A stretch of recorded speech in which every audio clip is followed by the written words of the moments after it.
Glyn Fu loves career. This episode's guest has spanned over 35 years with many senior positions including tax partner, in-house head of tax and more recently being a senior tax writer for Croner-I. In this episode, you'll hear about Glyn's views on the pros and cons of working in-house, how his career motivators have changed over time, as well as the secrets behind his career success. You're listening to episode 73 of the Tax Professionals podcast and episode 11 of the Tax Career Success Secrets series, where high-achieving tax professionals share the secrets behind their career success. Welcome to the Tax Professionals podcast, the podcast dedicated to helping you improve your tax career. Here's your host, Jack Bonehill. Hi everyone and welcome to this episode. I'm recording this not long after finding out that I've been shortlisted for Taxation's Rising Star Award for the 2023 Tollers Taxation Awards, and I just want to say a massive thank you to everyone who listens to the podcast and sends me encouraging messages. You all have made this shortlisting possible, and I'm not quite sure what I'd do if I won in the night, but best of luck to all the other finalists for this award and all the other categories too, and if you're there on the night, please do come over and say hi, because it would be great to meet more of you face to face. When I was preparing for this episode, I was interested to understand Glyn's choice to go from a series of head of tax roles for FTSE 100 and FTSE 250 companies to then become senior tax writer at Croner-I. They're completely different roles, and so I wanted to understand the drivers behind this, and what I find interesting is how Glyn's career motivators have actually changed throughout his career, and he shares this in the episode. In his writing role for Croner-I, Glyn is the editor for Croner-I's weekly newsletter, Tax Weekly. This newsletter and Tax Advisor magazine are actually the only sources I use to keep up to date with tax news.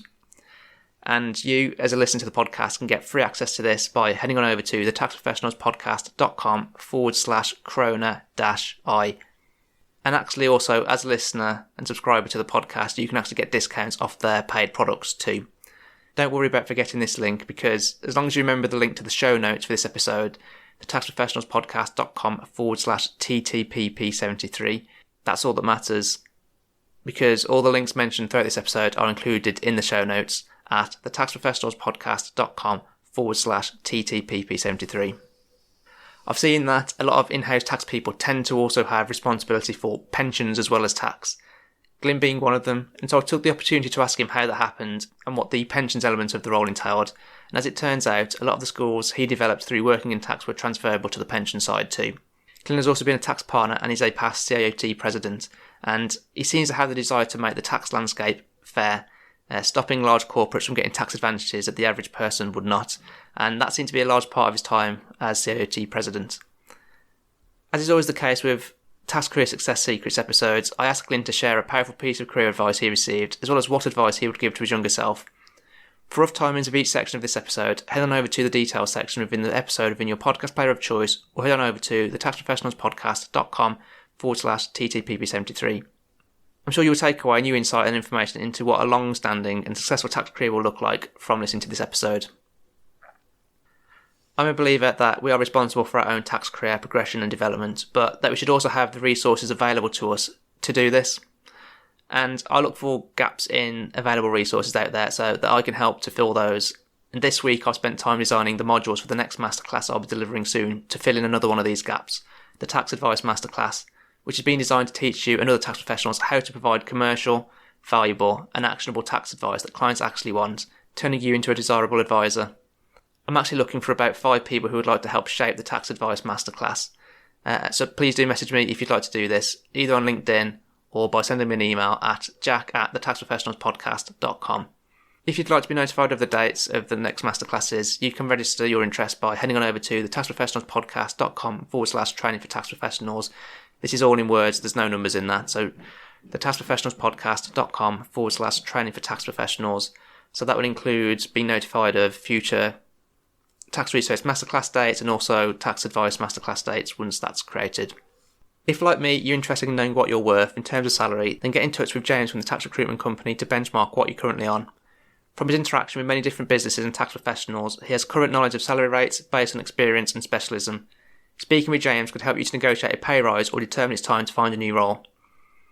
Contact details for James can be found in the show notes for this episode at thetaxprofessionalspodcast.com/TTPP73, or you can book a chat with him by heading on over to thetaxprofessionalspodcast.com/salary chat. So get in touch with James to benchmark your salary or to discuss potentially available roles. particularly if you work in corporation tax, as he's currently recruiting for many roles in this area. Without further ado, let's get to the episode. So you've had a long and it's fair to say, Glyn, a successful career spanning over 35 years in tax, and I've got to say it's not like any career I think I've ever seen before. It seems to be a very unique one. So could you just start off, please, by giving us a bit of an overview about you and your tax career? Okay, yeah. Well, thank you for saying it was successful or is successful. And I think everyone's career is unique in some way. I guess I have done a few more things than some people, but we do live in an era now, I think, of portfolio careers where people, can expect to do a number of different things over their career. So, when I left university back in 1983, I wasn't quite sure what I wanted to do, but I ended up taking a sort of graduate management trainee role with BP, was there for 3 years. And I realized, that I sort of ended up in a trading department, which wasn't really my thing. And I also realized that the way the wind was blowing at BP, everybody who seemed to be being retained by the company, because they were going through one of their phases of redundancies and so on, everyone who's being retained seemed to have a qualification of some description. They were a geologist or an engineer or an accountant or something similar. And there didn't seem to be much scope for progressing if you were just merely a graduate trainee. So I left BP and went off to Arthur Andersen to train as an accountant, and they put me in their oil taxation department, which was possibly not terribly surprising given where I'd just come from. So I ended up in the oil taxation group of their tax team. And that was at the point where I think it was only Andersons were training people to become chartered accountants through a sole tax route. Every other firm, you had to start an audit. So, and that's quite that's changed quite a lot over the years. But I found the intellectual challenge of tax particularly attractive. Qualified there, stayed, became a manager there, and then I'd been a manager there for a few years. Wasn't entirely sure I was going to make it as partner, to be blunt about it, at Anderson's. And to be fair, wasn't sure I wanted to be necessarily a partner at Anderson's at the time. This was just before Enron, or Enron had just come on as a client, and there seemed to be a few changes happening. And Robson Rhodes at that point were looking for a head of international tax, and to my great surprise, they offered me the role. So I moved over to them. Was there for 3 years before I decided to step out into commerce in 1998.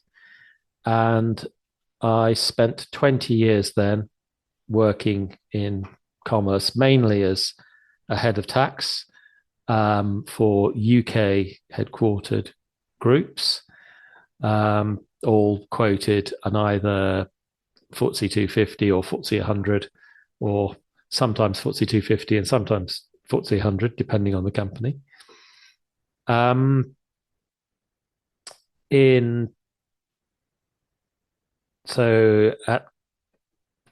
Towards the end of that period, so we're talking, I guess, almost 10 years ago now,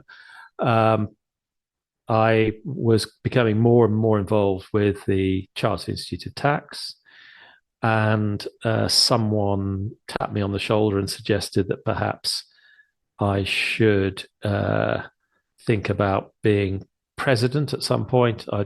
joined the council, which was I joined the council of the CIOT in 2014, and it was a couple of years after that someone sort of said,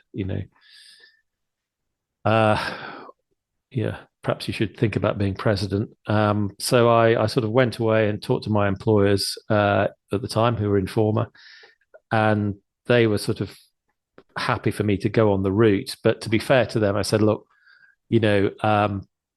by the time I become president, I'll have been here for a number of years, and it would probably be about the sort of time where I've done everything I possibly could do for Informa and should probably be stepping down anyway. So we should use that as a sort of transition phase to the next head of tax here, which they agreed with.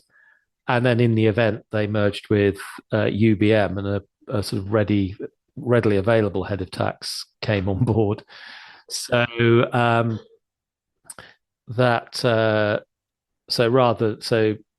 rather than sort of transitioning, it made more sense just to hand over the reins to Nick Perkins, I think is still there.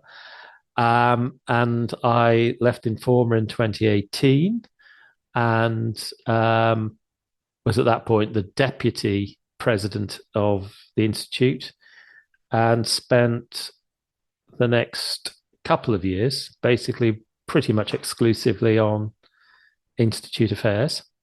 I was president from May 19 through till November 2020. Should have only been till May 2020, but we all know what happened in March 2020 with the pandemic and lockdown. So that extended my period for 6 months. And during that time, I first of all, Paul Robbins from Croner asked me to do a little bit of freelance work for them, looking at some of their products, suggesting where they might be improved. Then he asked me if I could write a couple of things for them, a couple of modules for the product, for the Navigate Tax product, which I did.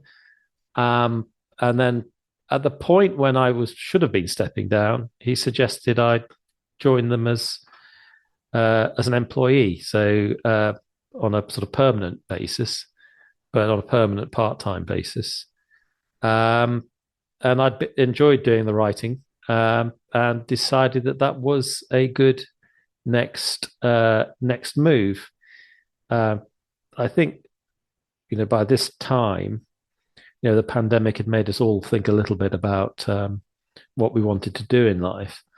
And certainly when I left Informa, I didn't intend to become a tax writer 2 years later. I sort of had in mind probably going back to do something somewhere in some kind of in-house capacity. But with the ability to work from home with the writing, and actually at that point, the pandemic was still with us, and I was enjoying it. So I thought, well, right, let's give it a go. And I've been there nearly 3 years now, 2.5, coming up 3 years in July. And I work, not surprisingly, for Croner on matters that are of interest to large companies. And as a senior tax writer, you cover most of the products. So we have the quick overview product, which is sort of your basic introduction to a subject. So the in-depth project, the British Tax Reporter, that's Croner's equivalent of Simon's Taxes, for those who aren't familiar with the Croner stable.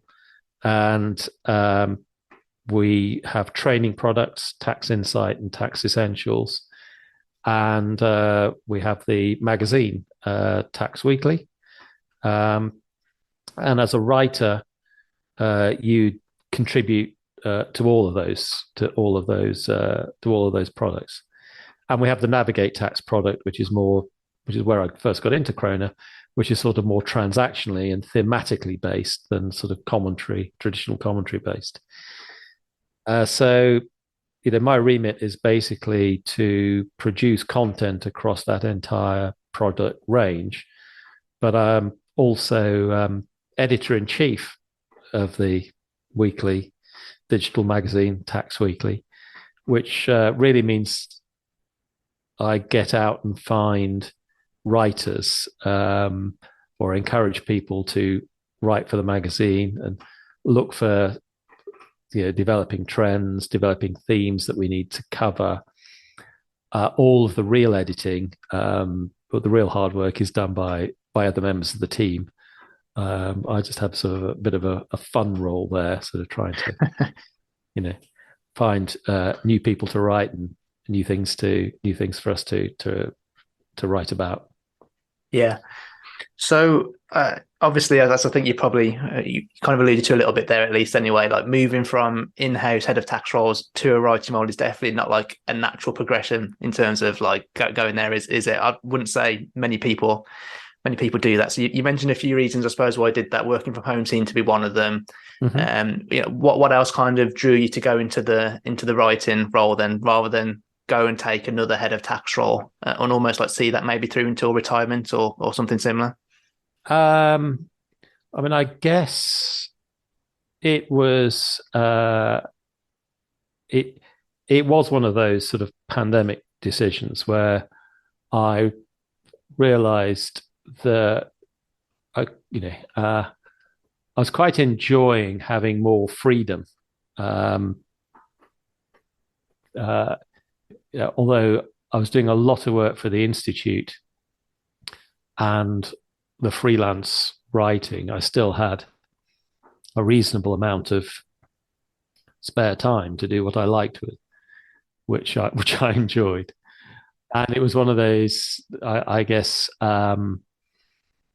you suddenly think, well, how much, when all of this is over, i.e. the pandemic, how much do I really want to go back into a highly pressurized role? And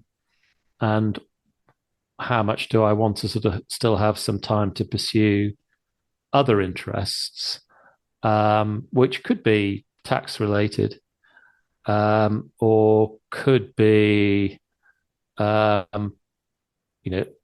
putting something back, as they say, some charitable type roles. So I guess it was the fact that Croner have a sort of policy with their writers of that we don't work full time, we work part time, and it was actually thinking, well, I enjoy doing this, and I'm quite happy to do it part time, and it leaves me some scope to do other things. And I think I've probably done enough in the sort of, I was in the fortunate position where I didn't need to go back into another sort of high pressure role. I thought, right, this is the time to sort of change tack. Yeah. In terms of like the pressures then in like in-house head of tax roles for FTSE 250, FTSE 100 companies, like I imagine you have to work a lot of hours most weeks, for example. Is there like any other pressures on top of that make, I suppose, it not necessarily a difficult environment to work in, but sometimes obviously probably not the most enjoyable when you'd rather be doing something else? I think I enjoyed my time as head of tax, and I never felt that I was, unduly stressed. I think that, well, most of it anyway. There's one or two times which we might touch on, but I think it's things like having to deal with the year end and having to, every year you're going to go through that pain of putting together a set of figures for the annual report and accounts. You're going to have to deal with the auditors. and that that's that's going to be a bit of a grind. Yeah. There is the again, I had some great teams, so I don't want to sort of sound like a this is a real problem, but you do have the management issues. You have a different set of management issues you have to deal with when you're a head of tax than say when you're in the profession. You generally have a much smaller team. You need to find people who will fit into particular roles. You're always competing with the big accountancy firms, maybe even the law firms for people. You're never going to be able to pay them the same kind of stratospheric salaries as some of them can earn in the profession. But generally, you'll offer them a slightly different lifestyle option. So you have the pressures of managing the team, and that's always sort of something that you've got at the back of your mind. I mean, what if so and so left? And one person, almost at any level, leaving an in-house team leaves a much bigger gap than somebody leaving a role in the profession. I mean, the profession is almost inevitable that you're going to get a churn, and the firms are sort of often have problems when that churn, the natural churn, stops. So you've got that's a challenge you're living with day to day. And I enjoyed dealing with the other members of senior management. That was never a burden.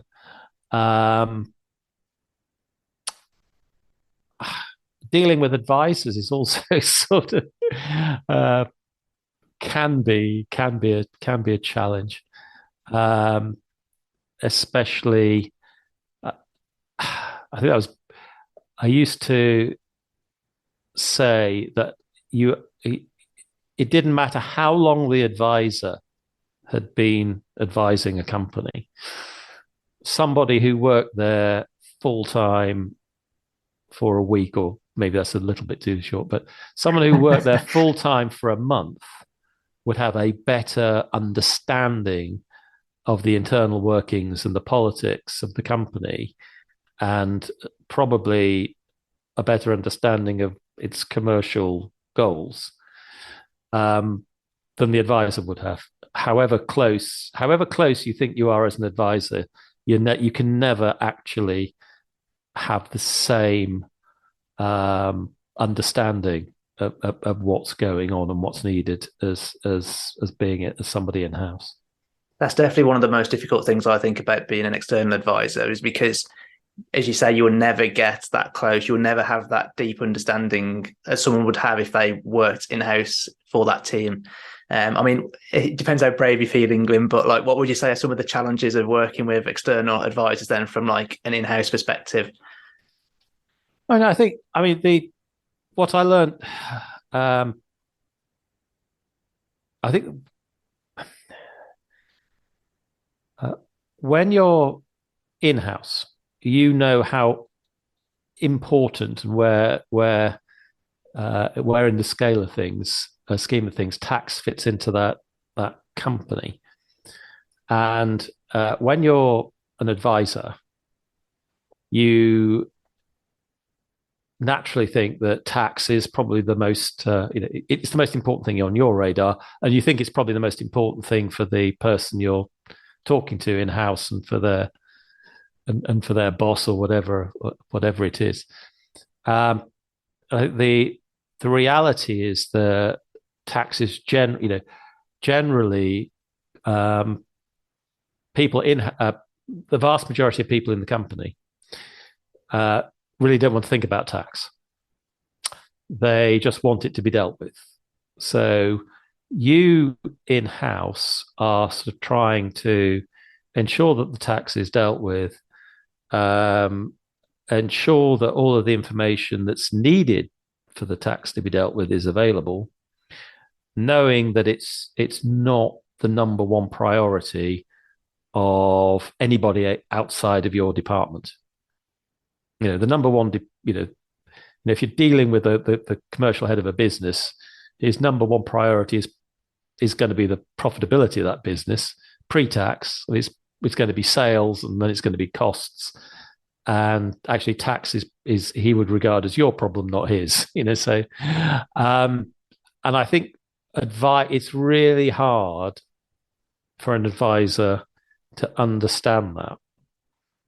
Do you think there's anything an advisor can do to try and? I know they're never going to get as close as an in-house person would, but is there anything they could do to get mildly close to it? I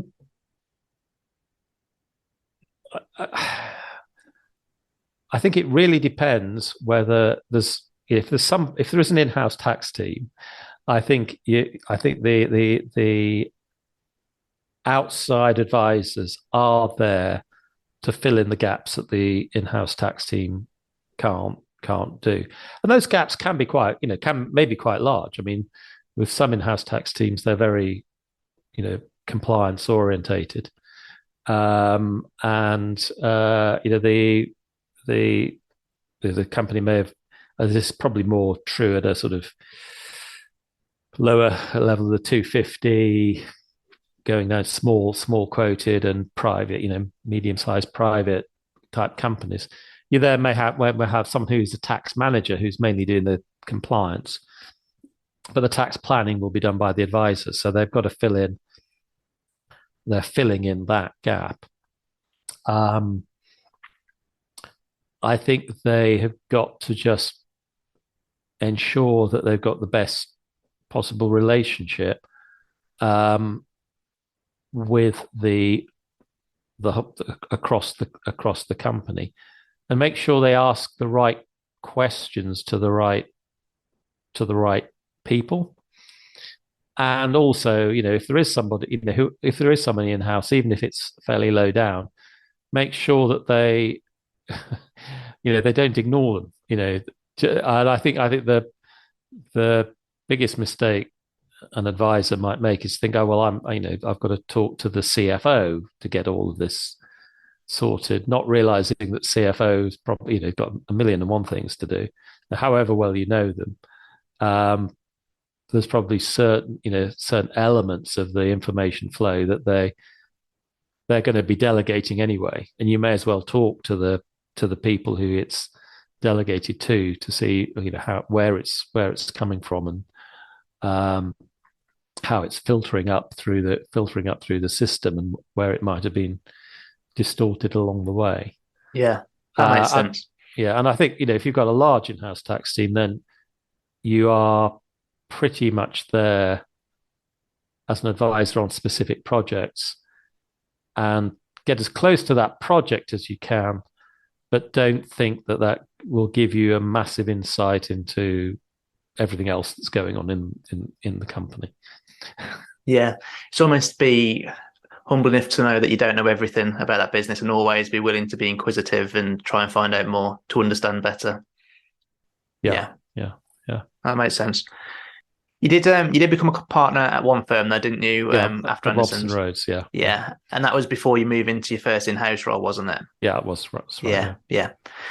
So obviously tax was a big part of your in-house roles, but didn't it kind of expand into pensions at some point as well? Yes, that was. So I was with the first role was with Williams PLC. I was there for 3.5 years. Williams demerged, and I was working in an office that ceased to exist. It seems to be following you, Glyn, around this, does? Yeah, it did. It did rather. So there was a sort of an opportunity to stay with one of the much smaller parts. Well, one of the smaller demerged parts, which in itself would have moved. I think it meant moving to a part of the country which I didn't particularly want to move to, and all sorts of things. So I took the the other option, which was redundancy, and took, but I wasn't out of work for very long. In fact, I think I stopped working for Williams or Chubb, as it the demerged piece as it was then was on Friday, and joined Invensys as head of tax the following Monday. Oh, wow. So Invensys was another conglomerate. Was going through some very interesting times when I joined it. Had basically overextended itself, overborrowed, invested in companies that would seem to be doing very well in the first .com boom. That all collapsed. Had a massive amount of debt. In fact, I didn't realize it, but my job could have been over before it even started, because I think on that Friday, the last Friday, I was with Williams. Invensys got through a covenant test by the merest skin of its teeth, and if it hadn't got through that test, it might well have fallen into administration. I didn't. So I hadn't realised how close how close to the wire they were. But that made for an interesting times, and we had a lot of tax issues we needed to sort out, and we had a big disposal program that was going on. And I say one or two of the acquisitions they'd made were little short of disastrous. There was one that was bought in the end. It was bought for I think $1 billion, and more money was poured into it, and it never made a penny, and was sold for $100 million a few years later. So it ended up, after I'd been there about 3 or 4 years, and it was becoming to just got through another refinancing. We'd done a big disposal problem. We had tax losses coming out of our ears.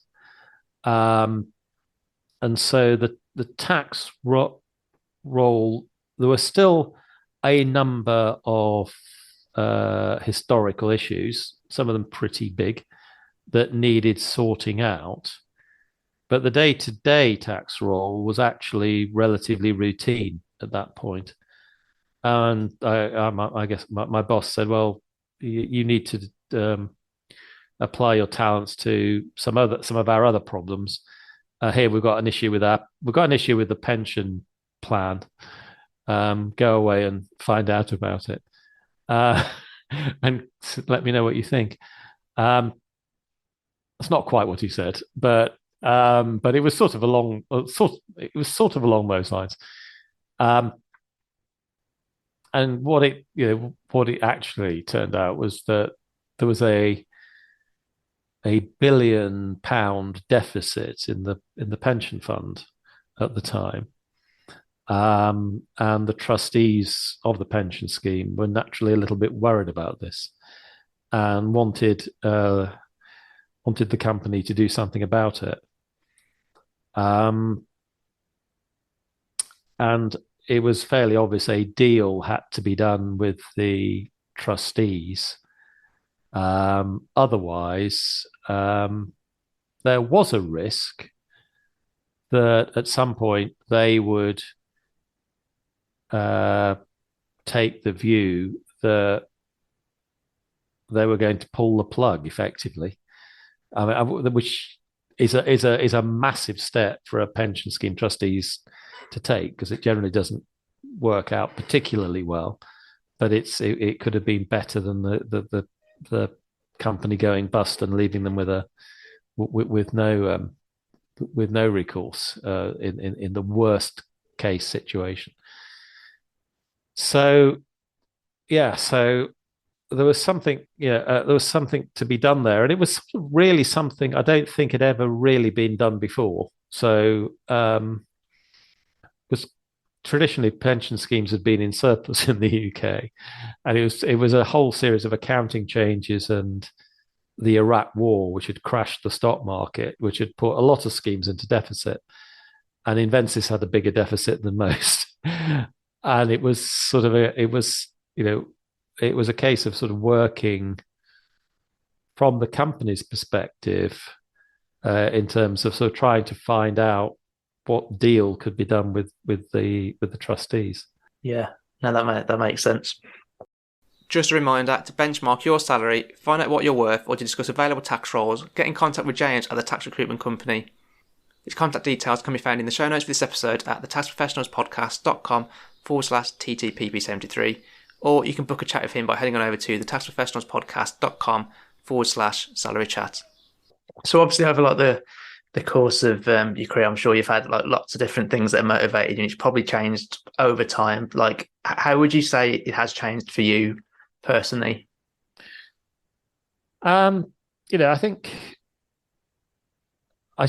it's like most people when I started. Well, I say that most people, like many people when I started out, I always thought I had, when I joined BP, I thought, well, one day I'm going to be the, chief executive or something like that. So I think that initially there was sort of motivation to sort of get to the, to the top of whatever I was working with, where I was working. I think with tax, there was also always the intellectual challenge, which was a great motivator, and the problem solving aspect of it. And later, particularly when moving in-house, it became more of a, merging that intellectual challenge with a commercial challenge, and so ensuring that the tax didn't interfere with the commercial goals of the company. And that was very much the realization that Informa and the events and exhibitions and publishing company exists to put on events, put on exhibitions, and publish articles and other things, academic journals.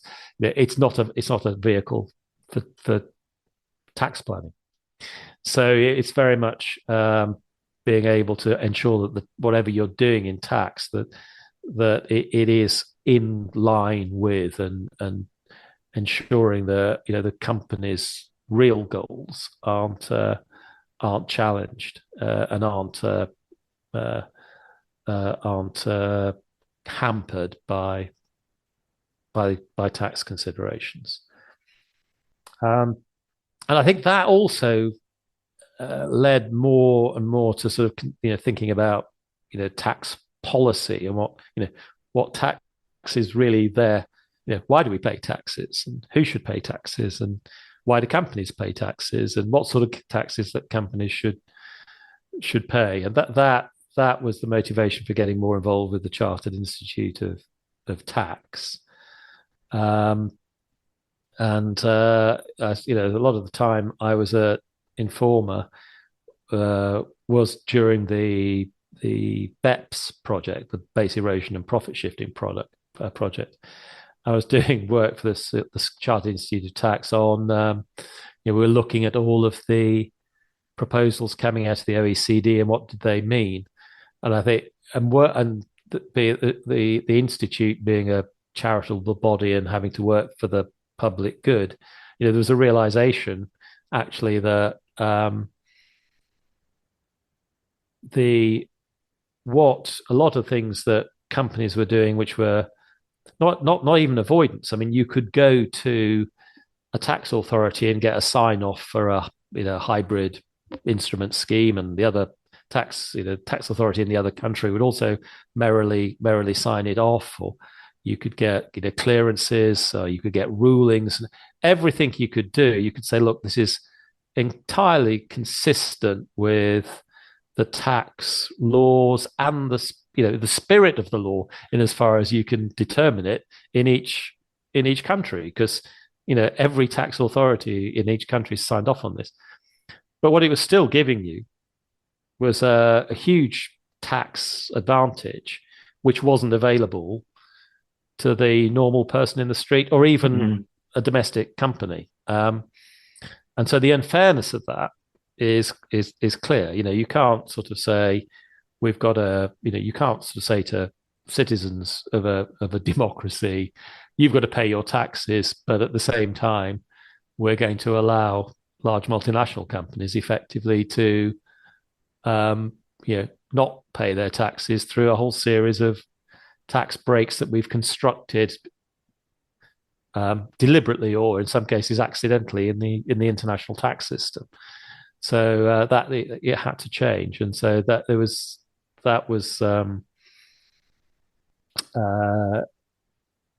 I became more and more sort of interested in working out where that was going to lead us, both as large multinational companies and as the tax profession. And that's so I guess where I ended up on the council of the institute, and then eventually as the president. Mm-hmm. Yeah, it's those big cases, isn't it, with the big multinationals anyway, that's kind of gives tax a bad name almost for the general public. Because I've got a few friends that constantly bring up those type of things. You can imagine how fun my friends are with me just saying that, but that's the type of thing that they always kind of refer to. Yeah, so and and it takes a long time to sort of shift the dial, and I think to us in the profession, the difference between avoidance and sort of base erosion was obvious. If you're and one was sort of might be legal, but was definitely sort of not something you'd necessarily want to go down, and bad for your reputation. The other was perfectly acceptable, but I think to a lot of people outside that it all looked like, well, you're just massively reducing your taxes through complicated things, and I don't care whether you're calling it avoidance or base erosion or whatever. It's just unfair. Yeah. And yeah. So I'm sorry, carry on. No, I say it does. Sort of talking about the definitions often doesn't help very much. I mean, the real thing is, do people think it's fair? Do people have trust in the system, and how do you build trust in the system? And that's that was one of the things that I've become particularly interested in over the last 5 to 10 years. Yeah, it sounds like actually, like when your motivation or interest has shifted, you've moved into some form of role, or whether it's voluntary or paid, that almost helps you satisfy that interest and motivation. I never thought of it like that, but you're probably true. That's probably true. Yes. So I'm sure you can't put your finger on just one of these things, because you probably had a lot of them over the course of your career. But like in terms of like rich learning experiences, could you tell us a bit about like what one of the biggest ones is, or maybe even the biggest, if one really does stand out that much as much greater than the rest? Yeah, I think you learn more from things that go wrong than things that go right. I think that is true, and I think probably the most the biggest thing that went wrong for me was my time at Mises, which was just around the time of the financial crash, and it had nothing to do with tax, to be honest. And it was because I took on the role there as head of tax and treasury. And treasury was supposed to be very straightforward and a minor part of the role, and it was all under control. And unfortunately, when I arrived, I discovered that wasn't the case. And a little bit, but having done things before, where say at Invensis, well, I've not done pensions before, but got to grips with it fairly quickly. And we'll just sort of talk to the right people and get things sorted. I don't think treasury doesn't fall into the same category. I think to be it's like a lot of things. If it's working well and you've got a reasonable team, you can look after a lot of things. If it's not working well and you haven't got a team, and there wasn't much of a team there, and that was a whole was another set of reorganizations that were going on, which meant that you need someone who is actually expert in the role to take it on, and I wasn't. And it was so when I said earlier on, I didn't often get stressed. That I did get very, very stressed in that period. And eventually I just sort of said, this is not for me. I in there were some things that I did that I've no idea how I managed to achieve them, and which in a sense, we managed to do a refinancing involving the Royal Bank of Scotland in the middle of the financial crash, where at the point where RBS was about to go bust. How we did that, looking back on it, it seems miraculous, and in some ways, you think that should be one of the highlights of my career. But it was just so stressful, and it didn't. In the end, it was there were some underlying issues with the company. That's made it even more stressful thereafter. But so there were things that were seem, looking back on it, were good achievements. But the reality is that if you are going to step into a role outside of what you have been trained for, or you are have done, you really need to know what you are doing, and at the minimum, you need you need to be clear that there's a good team, a good team around you. And if you haven't got either of those things, it's going to be, think very, very carefully before you do it. I'd say don't do it. Don't do it. Don't do it. And I think that's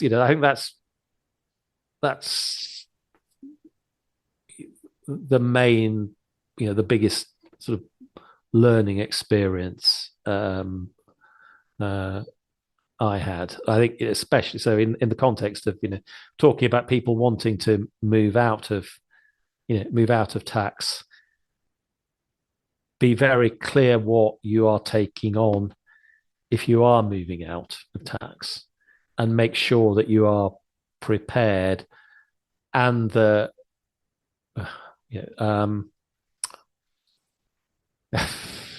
and also make you might, if it feels like it's a mistake early on, then it probably is a mistake, and stop, and don't let it run on, because it won't do you any good. And I think I think I really should have pulled the plug on it very, very quickly once I realized what was how big the problems of the Treasury side were, how small the team were, and how far away from the original job description I was being asked to do something. Rather than doing a tax role with a bit of Treasury, it was going to be a Treasury role with virtually no tax, and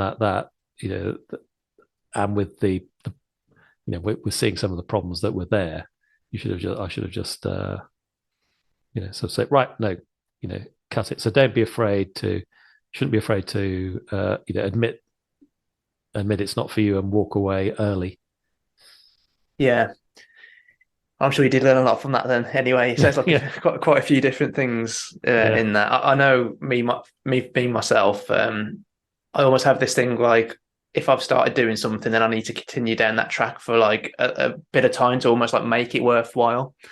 I did that at uni, actually. I considered dropping out quite early, but I didn't. And in hindsight, I probably should have done. Whereas my wife actually did want to drop out, and she did, and she has no regrets. Whereas I don't have regrets of it, but I think I probably should have done the same thing. But I think you're absolutely right. If you realise something's not right straight away, and you get that feeling, there's nothing wrong with jumping ship or making a move or changing something straight away. No, I mean, I mean, you can go into a situation and say, this is bad, but I can see how I'm going to fix it. That's one thing. If you're sort of sitting somewhere and think, oh, this is bad, how on earth do I fix it? I'm not sure. Then you're probably, you may be in the wrong role. Well, as you said a few times anyway, you're a problem solver. You like solving problems, so you probably saw that element of it, right? You're just thinking, I can solve this. Don't get sucked into the problem. Yeah. Try not to get sucked into problems that you can't solve. Yeah. Is there a particular piece of advice that you received from someone, Glyn, that was like a standout piece of advice for your career that you can remember? I think it came from a partner at Anderson's, actually, who said, if you have a good relationship with your clients and you make a mistake, your clients will forgive you. And in fact, if you have the better the relationship is, the bigger the mistake you can make, and they'll still forgive you. If you have a bad relationship, or if you have, if you don't work at the relationship with a client, if you just think, it's we're great and we're fine and all the rest of it, and you just send them a bit of work and answer their questions and send them a bill. If you never develop that relationship, or you have had, worse, you have a bad relationship, for whatever reason, one small mistake and that's it. So, and you can sort of cry all you like about how tiny the error might be, or how trivial it is, but if the relationship is bad, one mistake and you're out. If the relationship is good, often you can survive almost anything. And I think that was a very valuable piece of advice. Yeah, I think so too. And I've seen that actually a few times already in my much shorter career than yours at this point, only 8 years. But yeah, I can see that. I suppose it applies to just relationships more generally as well, even outside of work, isn't it? Is if you mess up once and you don't get on well or whatever, then almost it's much worse than if you have a really good relationship with someone who will forgive you if something goes wrong. Yeah, it's the same thing, isn't it? It's transferable completely. Yeah. So kind of looking back then now, over your career and kind of knowing what you do now, would you give your younger self some particular career advice that you would like to follow? Yeah. I mean, I think you will make mistakes. And things that will, things will not, necessarily work out the way you expect them to. But even when you're, in a situation where you're making mistakes, or even when things are not the way you wanted, you will learn an awful lot. So,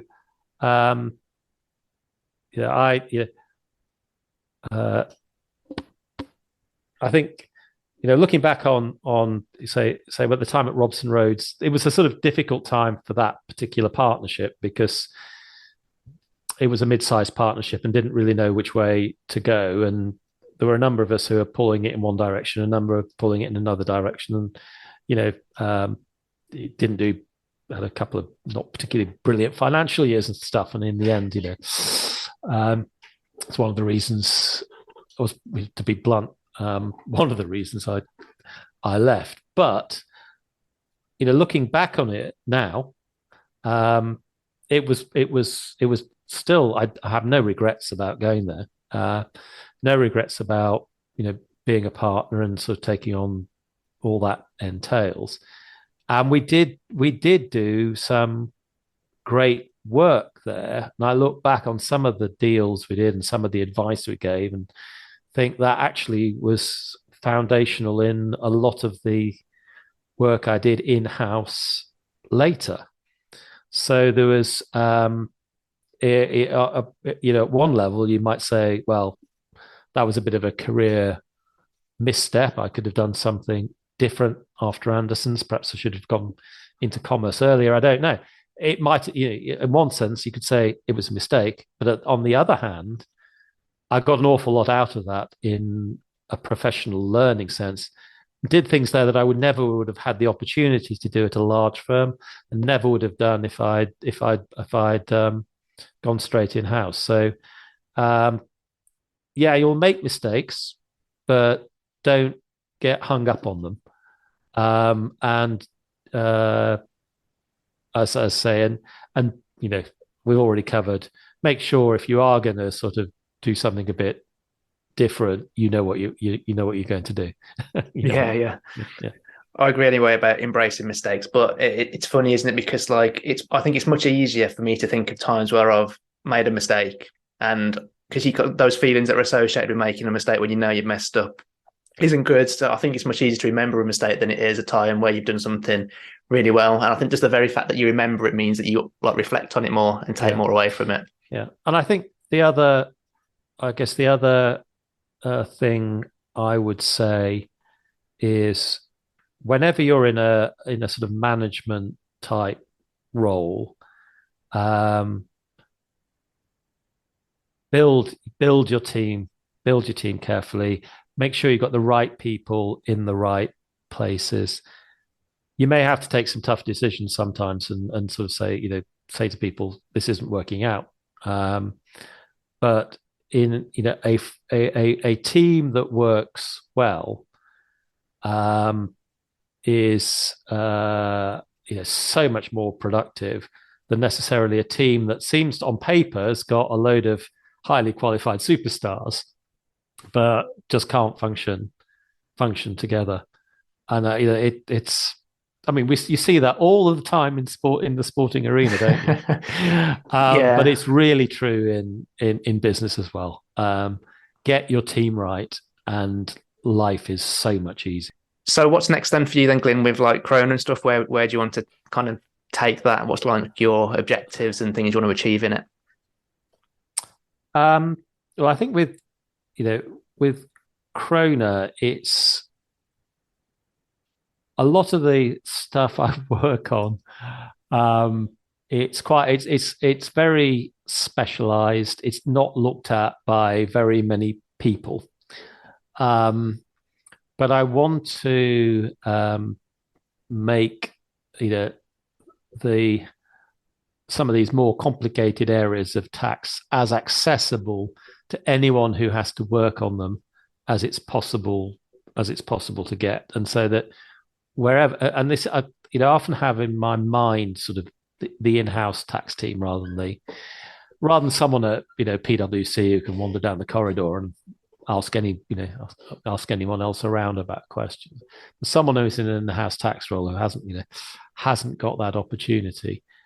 I want them to have something that they can look at, and afterwards they feel more confident that they either understand the position, or they know for certain that they've got to go and ask an advisor, because this is a really, really difficult thing, and their facts are complicated, and however the commentary has told them effectively you need some this really is unique and you need some outside advice. I mean, more often than not, your problem has come up somewhere else, and hopefully you can find something in the commentary that is going to sort of give you a pointer that you can understand in terms of solving your question. But sometimes it's going to tell you that your gut feeling that you needed advice was right. So I want to make it as useful as possible to all of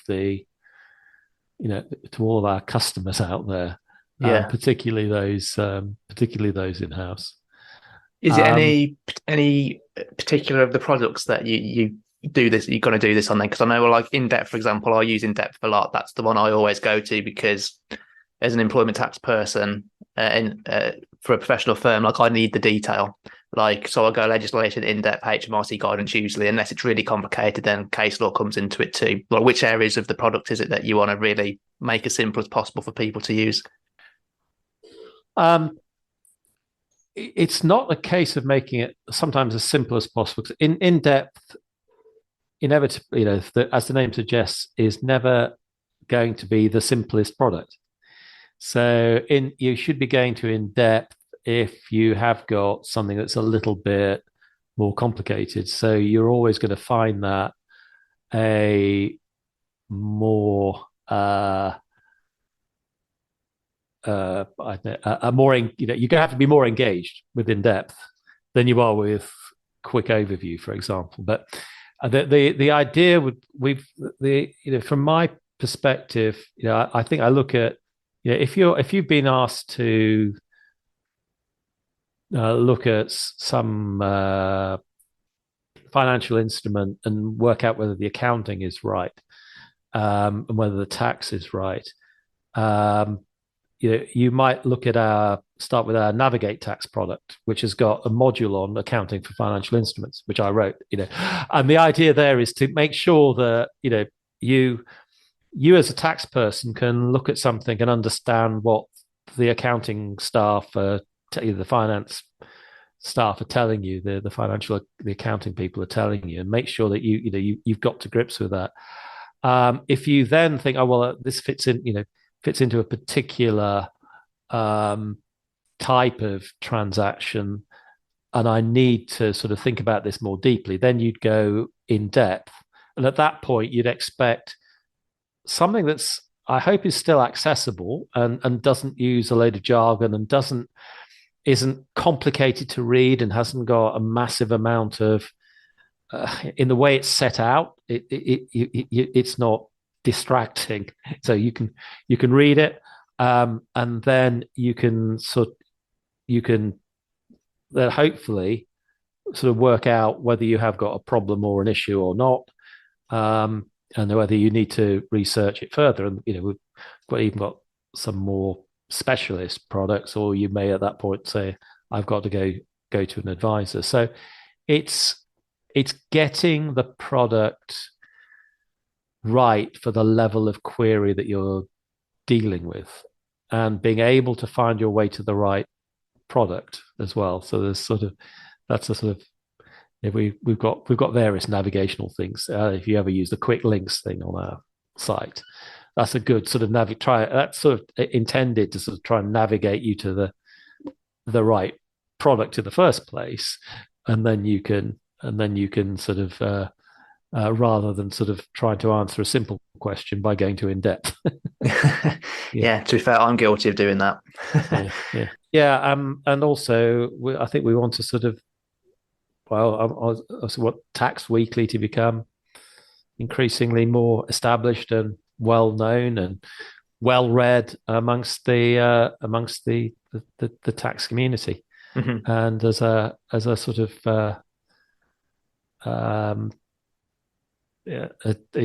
people are sort of looking forward to it hitting their inbox on a Wednesday. Yeah, it's that and Tax Advisor magazine are the only two sources I use actually to keep up to date nowadays, because I just find across the two it covers everything that I need. So it's good to know. Yeah. So it's doing its job. Job. I just think it's a little less well known than some of the Tolly's stuff, which I think is a shame. Yeah. But I think that's going to change probably soon. Yeah. Well, Tax Weekly's only been going a year, so we've got a little way to catch up. Yeah. Tolly publications, but we're working on it. Yeah. No, good. So if people want to learn more about you anyway, Glyn, where are the best places for them to go? Well, yeah, clearly, if they're a Croner subscriber, quite a lot of my stuff all over the site. If they're not, then you can find me on LinkedIn. Just search Glyn Fu. And I occasionally post some stuff on Twitter as well, some tax stuff, get involved in a few tax debates, and it's at Glyn12GH that's my Twitter handle. Show notes for this episode can be accessed at thetaxprofessionalspodcast.com/TTPP73. The show notes include all links mentioned throughout this episode, including a link to sign up for Croner-I's Tax Weekly newsletter for free, and you can also register your interest for future masterclasses, including the Tax Research Masterclass and Tax Advice Masterclass. There's a link there to do that too. If you enjoyed this episode, head on over to thetaxprofessionalspodcast.com/subscribe to sign up for email notifications for future episodes. Episodes are bi-weekly and are released on Mondays. But that's it for this episode. I hope you enjoyed the episode and have taken away some useful points to help you to progress, develop and improve your tax career. Until next time.